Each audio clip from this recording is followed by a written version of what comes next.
दोस्तों, आज मैं आपको सुनाने जा रहा हूं अपनी मंडली की सदस्य रत्ना ठाकुर की लिखी कहानी चंपाकली।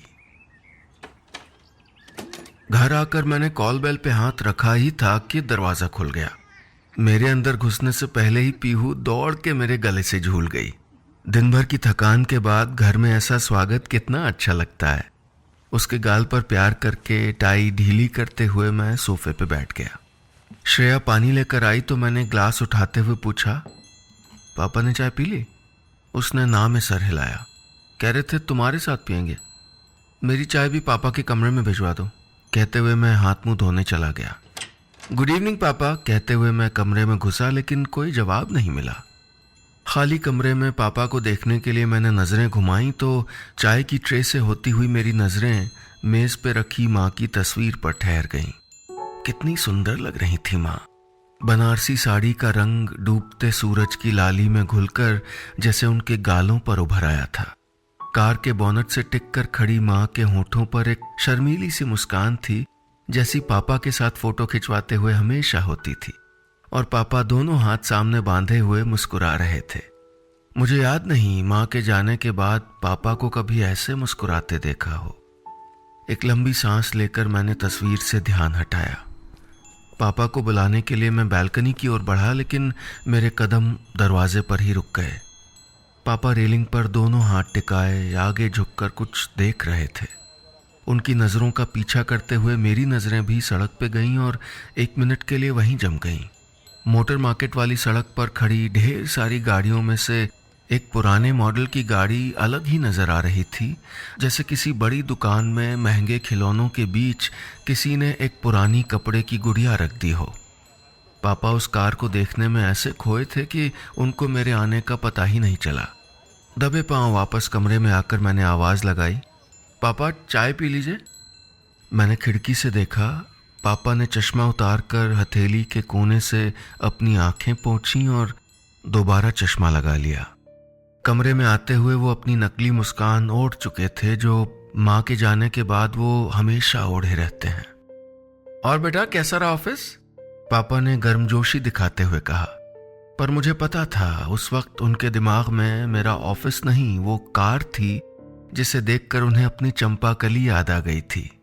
बिल्कुल ऐसी ही तो थी चंपाकली, हमारी पुरानी कार। चाय पीते हुए पापा और मैं दोनों खामोश थे। शायद मेरी तरह उनके दिमाग में भी वही नाम था, चंपाकली। माँ ने दिया था हमारी कार को ये नाम। माँ पापा के प्यार के अनगिनत पलों की साथी थी चंपाकली। पुरानी यादें हवा के झोंकों की तरह मुझे उड़ाकर बचपन के दिनों में ले गईं। बचपन में माँ जब हमको नाना जी के किस्से सुनाती तो उनकी कार के बारे में बताते हुए उनकी आंखें चमकने लगतीं। शायद उनके मन में भी एक दबी सी ख्वाहिश थी अपनी कार की। उन्होंने कभी कहा नहीं, लेकिन पापा समझ गए थे। तभी तो वो बिना किसी को बताए माँ के जन्मदिन पर कार ले आए थे। उस दिन शाम को मैं बाउंड्री वॉल पे चढ़ के अमरूद तोड़ रहा था। वैसे अमरूद का तो बहाना था, मुझे तो पापा का इंतजार था। पता था आज पापा समोसे और जलेबी लाएंगे। दूर से एक कार आती दिखी, लेकिन मैंने ध्यान नहीं दिया। मेरी नजरें तो पापा के स्कूटर को ढूंढ रही थी। लेकिन जब पीले रंग की वो कार हमारे गेट पर रुकी तो अमरूद तोड़ते हुए मेरे हाथ रुक गए। मैं कूद के नीचे उतरा और बाहर पहुंच गया। तब तक मैंने पापा को कार से उतरते देख लिया था। गेट के बाहर खड़ी गाड़ी, उसमें से उतर के अंदर आते हुए पापा। लग रहा था जैसे कोई सपना देख रहा हूं। कैसी लगी गाड़ी? पापा ने मेरा कंधा थपथपाया तो मेरा सम्मोहन टूटा। मैं भागकर गाड़ी के पास पहुंच गया।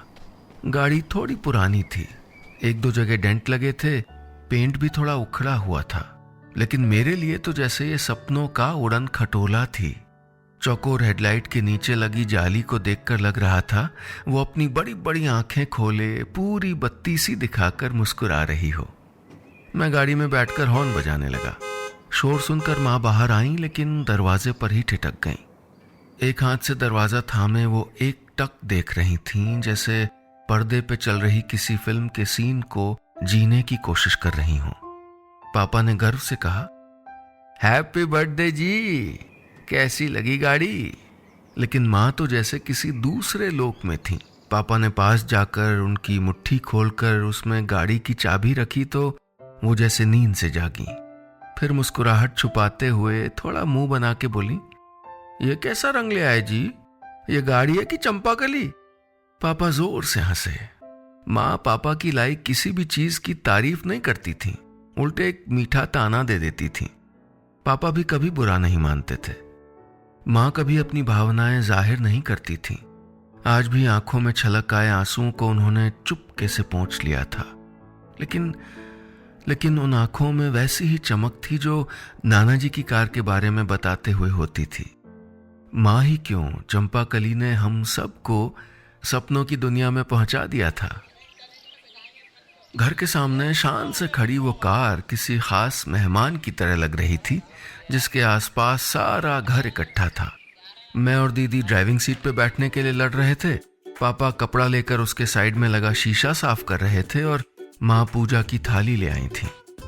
गाड़ी का टीका करते हुए माँ ने पूछा था, गाड़ी को मंदिर नहीं ले गए? पापा बोले, चंपाकली के साथ अकेले जाता तो तुम गुस्सा नहीं हो जाती? माँ हंस दी थी। मंदिर जाने के लिए सब गाड़ी में बैठे तो मैं चिल्लाया, इसमें म्यूजिक सिस्टम भी है। पापा ने मुस्कुराकर म्यूजिक सिस्टम में कैसेट डाला तो उसमें गाना बजने लगा, चलो दिलदार चलो, चांद के पार चलो। अगली सीट पर बैठी माँ मुस्कुराने लगी थी। ये उनका पसंदीदा गाना जो था। सेल्फ में चाबी घुमाते हुए पापा ने माँ से पूछा, चलें? और गाड़ी स्टार्ट कर दी। पीछे की सीट पर बैठे मैं और दीदी लता मंगेशकर के सुर में अपनी बेसुरी आवाज मिला के गा रहे थे, हम हैं तैयार चलो। उस दिन से जैसे पापा ने यह नियम बना लिया था, कैसेट डालते फिर गाड़ी स्टार्ट करने के पहले माँ को देखकर पूछते, चलें? चंपाकली के 4 पहियों पर जिंदगी भागने लगी थी। सब साथ में कभी बाजार जाते, कभी पिक्चर। चंपाकली जल्द ही घर का हिस्सा बन गई थी। माँ ने उसकी सीटों के लिए अपने हाथों से क्रोशिया कवर बुने थे, वो भी 2 सेट। जरा भी गंदे होते तो फौरन बदल के दूसरे लगा देती। पापा घर आकर 2 बार हॉर्न बजाते। जब तक मैं या दीदी दरवाजा खोलते, माँ चाय का पानी चढ़ा देती। फिर चाय के साथ शाम को घूमने का प्रोग्राम बनता। पापा ने चंपाकली पे दूसरा रंग करवाने के लिए पूछा था, लेकिन माँ ने साफ मना कर दिया। शायद वो उनको ऐसे ही प्यारी लगती थी। ये बात अलग है कि उन्होंने ये कभी कहा नहीं। उल्टा पुरानी गाड़ी लाने के लिए झूठ मूठ का गुस्सा दिखाती रहती थी। उनकी बात पर पापा बस धीरे से हंस देते थे। माँ पापा ने शादी के पहले एक दूसरे को देखा भी नहीं था, लेकिन लगता था जैसे कई जन्मों का साथ हो। प्यार जताने के लिए उनको एक दूसरे से आई लव यू कहने की जरूरत नहीं थी।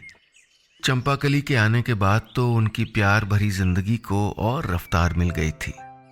माँ स्कूटर पर पापा का कंधा पकड़कर पीछे बैठने में शर्माती थी, लेकिन चंपाकली में अगली सीट पे बड़ी शान से बैठती थी। यूं तो पापा के कार निकालते ही हम बच्चे उसमें लद जाते थे, लेकिन हमको चकमा दे के डेट पे जाने का माँ पापा ने एक बहाना ढूंढ लिया था। शनिवार की शाम को पापा के आने के पहले माँ तैयार रहती। पापा आते, फिर दोनों कार में मंदिर जाते। कभी पढ़ाई के बहाने, कभी कुछ लाने का लालच देकर हमको घर पे छोड़ देते। लौटते हुए दोनों चाट खाते और हमारे लिए कभी समोसे लाते तो कभी कचौरी। चाहे जो भी हो जाए, शनिवार के इस प्रोग्राम में कोई फेरबदल नहीं होता था।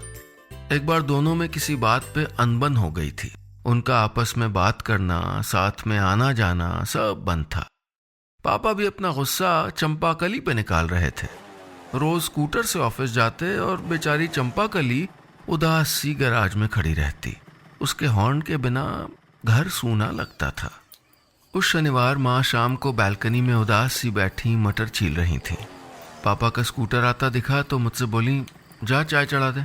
मैं नीचे जाने को हुआ, लेकिन देखा पापा घंटी ना बजाकर गैराज खोल रहे हैं। कुछ ही देर में चंपाकली गेट के बाहर थी और पापा उसमें बैठे जोर जोर से हॉर्न बजा रहे थे। माँ भी अपना सारा गुस्सा भूलकर बिना कपड़े बदले ही जाके गाड़ी में बैठ गई। जब वो लौटे तो लगा माँ पापा के साथ चंपाकली भी मुस्कुरा रही हो। मुझे जलेबियों का लिफाफा पकड़ाकर माँ गुनगुनाती हुई रसोई में चली गई।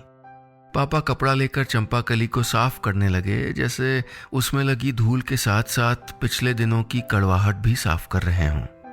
ऐसी न जाने कितनी खट्टी मीठी यादें जुड़ी थीं चंपाकली के साथ। समय बीतता रहा, पापा रिटायर हो गए।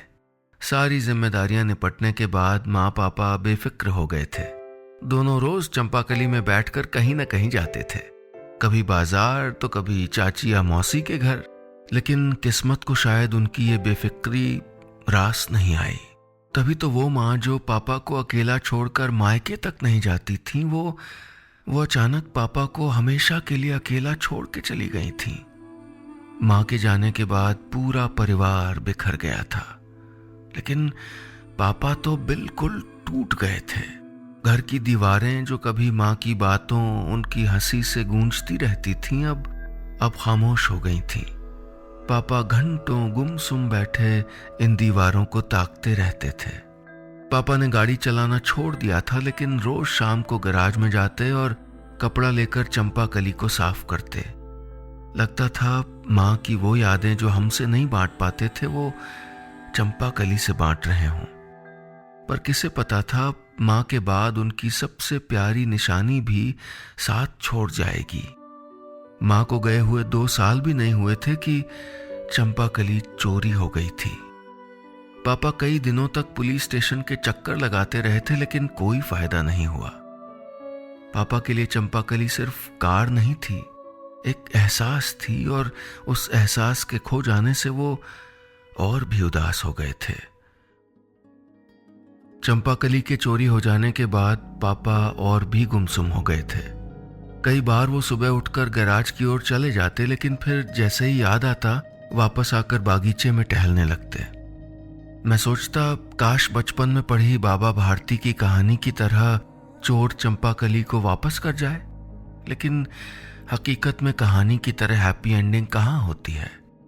हमने बहुत कहा, लेकिन पापा ने दूसरी गाड़ी नहीं खरीदी। जब हमने नई कार खरीदी तो मैंने और श्रेया ने बहुत कहा, लेकिन पापा ने उसको नहीं चलाया। बोले, अरे ये नए जमाने की गाड़ी मुझसे कहाँ चलेगी। कितने बदल गए थे पापा।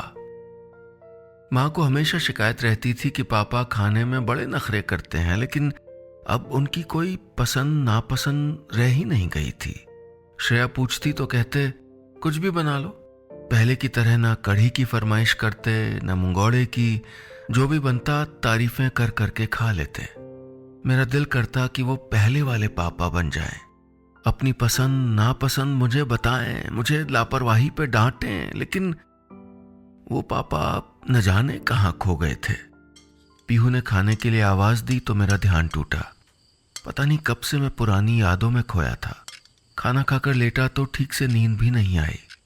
आंखों के सामने बालकनी पर झुके हुए उस गाड़ी को ताकते पापा की तस्वीर चल रही थी। माँ के जाने के बाद पापा जैसे रोबोट हो गए थे, अपने आसपास की दुनिया से एकदम बेखबर। घर में कोई भी नई चीज आए बिना देखे बहुत बढ़िया है कह देते थे। आज इतने दिनों बाद उस गाड़ी को ध्यान से देखते देखा था पापा को। मैं सोच रहा था वो गाड़ी क्या पुराने पापा को वापस ला पाएगी। अगले दिन ऑफिस जाने के पहले मैंने अपनी कार मोटर मार्केट में रोक दी। कल वाली कार आज भी वहीं थी। मैकेनिक से बात करते हुए मैं उस पुरानी कार को देखने लगा। हैंडल से नीचे होने वाले शीशे, कैसेट वाला म्यूजिक सिस्टम, ऊपर नीचे मूव होने वाला गियर, मैं सब छू छू के देख रहा था। एक अलग ही सुकून महसूस हो रहा था। जब मैकेनिक ने बताया कि कार के मालिक इसको बेचना चाहते हैं तो लगा कि किस्मत चंपाकली को दोबारा हमारे पास ले आई है। जिस दिन उस कार की चाबी और पेपर्स हमारे हाथ में आए, मैं ऐसे खुश था जैसे किसी बच्चे को अपना खोया हुआ खिलौना वापस मिल गया हो। कार लेकर मैं उसको पेंट करवाने मैकेनिक के पास पहुंचा तो वो कीमत सुन के बोला, सर आप ठगे गए, मुझसे कहते मैं बहुत कम में दिलवा देता। मैं मुस्कुरा दिया। वो बेचारा क्या समझता है इस कार की कीमत। मैं ये कार पापा को उनके जन्मदिन पर गिफ्ट करना चाहता था। शायद उनकी कोई मुस्कान लौटा सकूं। पापा के जन्मदिन पर मैं शाम को जल्दी घर आ गया। वहां सब कुछ तैयार था। डाइनिंग टेबल पर पकौड़े और गुलगुले के साथ केक भी रखा था। श्रेया नई साड़ी पहनकर तैयार थी।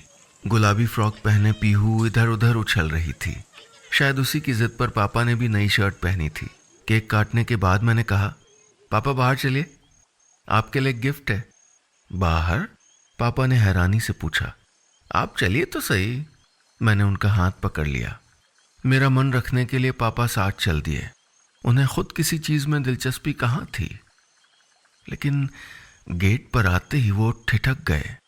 सामने लाल फीते में लिपटी हुई फूलों से सजी कार खड़ी थी। एक पल के लिए पापा भी धोखा खा गए। पीले रंग में रंगने के बाद ये कार बिल्कुल चंपाकली लग रही थी।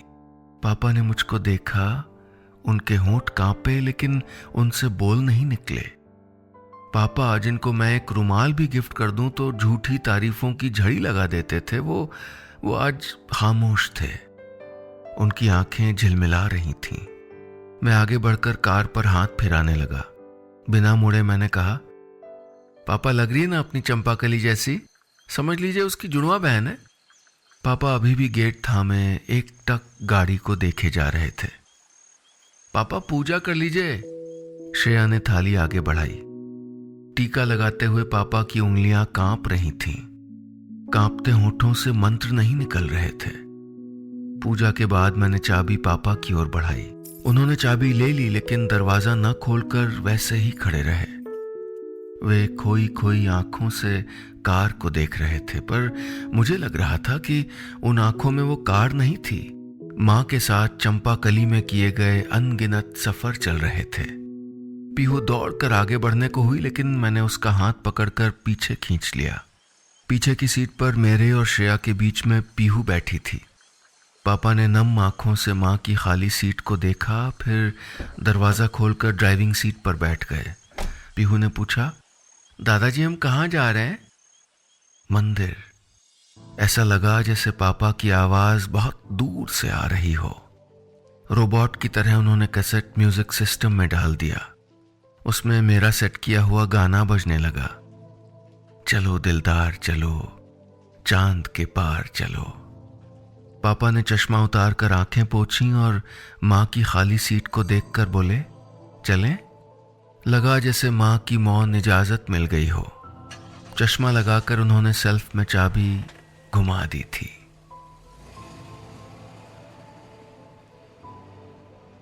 बस इतनी सी थी ये कहानी।